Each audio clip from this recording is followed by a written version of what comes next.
రంగస్థలం వంటి హిట్ తర్వాత global star Ram Charan creative director Sukumar కాంబినేషన్లో సినిమా ఎప్పుడెప్పుడు వస్తుందా అని మెగా అభిమానులు ఈగర్గా వెయిట్ చేస్తున్నారు.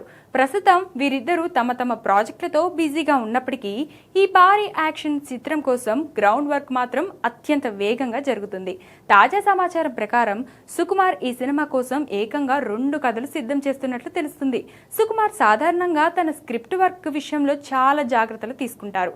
ఈసారి రామ్ చరణ్ కోసం సరికొత్త పంథాలో ఆలోచిస్తున్నారు. ఇందులో భాగంగా సుకుమార్ శిష్యుడు ఒక స్క్రిప్ట్ ను సిద్ధం చేసే పనిలో ఉండగా సుకుమార్ తన వ్యక్తిగత టీంతో కలిసి గోవాలో మరొక కథపై కసరత్తు చేస్తున్నారు.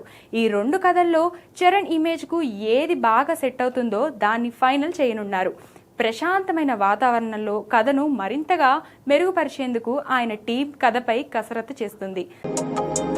ఉత్సాహంగా ఉల్లాసంగా చదువు సాగాలి, గొప్ప గొప్ప ఉద్యోగాలు సాధించాలి. Vignan deemed to be university. Sukumar mark intelligent screen ప్లేకి చరణ్ మాస్ అపీల్ తోడైతే మరో రంగస్థలం మించిన మ్యాజిక్ రిపీట్ అవుతుందని విశ్లేషకులు భావిస్తున్నారు. ఈ భారీ క్రేజీ ప్రాజెక్ట్ కూడా మైత్రి మూవీ మేకర్ సంస్థ అత్యంత ప్రతిష్టాత్మకంగా నిర్మించనుంది. ప్రస్తుతం రామ్ చరణ్ బుచ్చిబాబు పెద్ద సినిమాతో బిజీగా ఉన్నాడు. ఇది పూర్తయిన వెంటనే చరణ్ సుకుమార్ సినిమా పట్టాలెక్కనుంది.